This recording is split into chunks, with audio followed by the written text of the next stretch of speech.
David Mackesey is author of a 2014 book, From Country Estate to Country Club. His book includes the history of the state park, because in the early days, the country club and the park evolved together. Among the fascinating characters in the book are a successful gold miner, a visionary developer, a newspaper tycoon, and California's Big Four railroad barons, Huntington, Crocker, Hopkins, and Stanford. Let's start by imagining California in the 1870s. The terminus of the Central Pacific Railroad is in Sacramento, and most of the population of Northern California is in San Francisco. Between them lies a barrier called Mount Diablo. If you were a railroad man, you would have wanted to own that mountain. And so when the Big Four and David Colton decided that they were going to build from Sacramento to San Francisco, the mountain became their target. They purchased the first of their properties in 1874, and from there they allowed their newest partner, David Colton, to manage the ranch.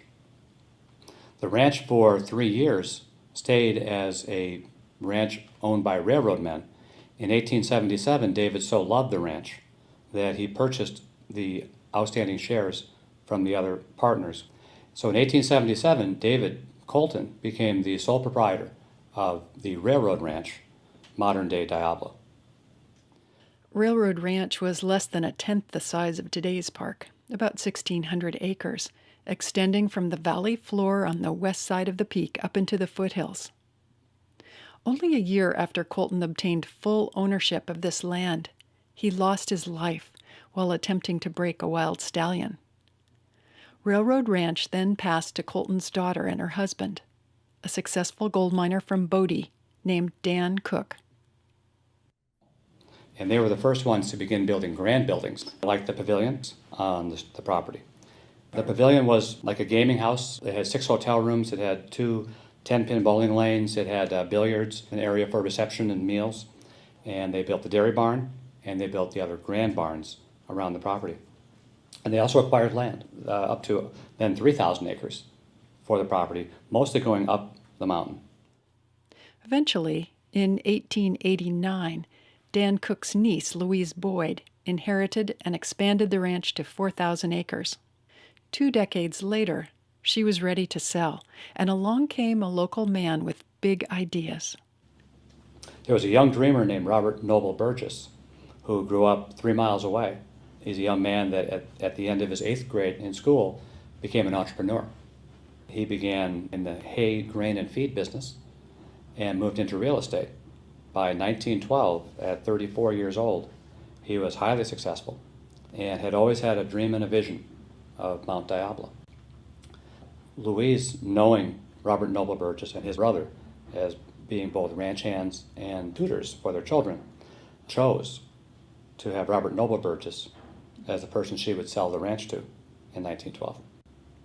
Robert Noble Burgess then began acquiring the land that would stretch to the summit. He purchased 3,000 acres from George McNear. He purchased several thousand acres towards Black Hawk, and then he purchased the summit from the Haight family of San Francisco. Between 1912 and 1914, Burgess acquired 10,000 acres of land, stretching from the valley floor to and including the summit, and began the process of rebuilding an old wagon road into a road that would accommodate the rage of the day, automobiles. From the Country Club of Diablo, he built the road that stretches up to Rock City, the road that stretches from Rock City up to the summit, and then stretches back down and to Walnut Creek. And it's that road that is still utilized today. And it's that land, all of that land, that Robert Noble Burgess owned. He had a vision of making Mount Diablo Park Club a community built with an ideal. And the ideal being self-sustaining, its own dairy, its own ranch, its own orchards, its own farming. It had a power source, its own water. He had electric rail that stretched from Diablo to the pier in Oakland, connecting the ferry service to San Francisco. And agricultural goods in this valley could be at market in San Francisco within an hour and a half. And he actually had a vision that the major north-south highway in California would come and pass through and around Mount Diablo on the eastern side. Burgess got newspaper tycoon William Randolph Hearst interested in Mount Diablo, too. After a visit from Burgess, Hearst announced that he wanted to build a mansion on top of the mountain. Hearst's mother, Phoebe, lived in the area and strongly supported the partnership. But when Phoebe passed away, Hearst decided that his Diablo dream would become a San Simeon dream. He set his sights on building a mansion farther south. Meanwhile, Burgess's vision was colliding with World War I. By 1917, the community of Diablo, like most of the rest of America, was focused on the war. Burgess himself was busy building ships and housing for the war effort, but then the government decided that military personnel were not responsible for making payments on their mortgages during the war. That hit Burgess hard, and when the war ended abruptly in 1918, Burgess was left with ships with no customers. Suddenly, he couldn't pay off his debts. So Robert Noble Burgess was no longer able to hold on to his empire. It was his friends George McNair, James Irvine, and Walter Frick that would come to both his rescue and the rescue of the club and the mountain. George McNair would take over club assets and manage the club. James Irvine was able to help Robert Noble Burgess not have to do more than just declare bankruptcy. And Walter Frick purchased all the land going up to the summit. By 1921, the idea of creating a public park on top of Mount Diablo was becoming increasingly popular. The state didn't own the land, but the man who did own it, lumber magnate and Diablo Country Club member Walter Frick, was willing. Some 600 acres on top of Mount Diablo became one of California's first state parks. And so it was declared a park without purchasing the land. It was all done voluntarily in cooperation with a club and a landowner, knowing that someday the state would be the owner of the mountain, just simply would someday budget funds to make it that. Frick believed in the park idea, but he also benefited financially.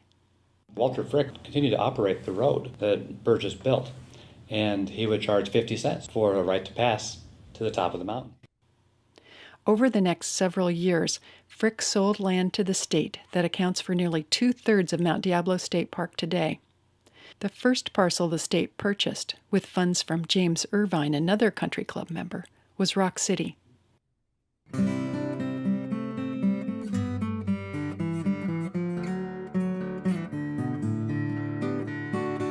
That led to a rededication ceremony in 1931, 10 years after the park was first established.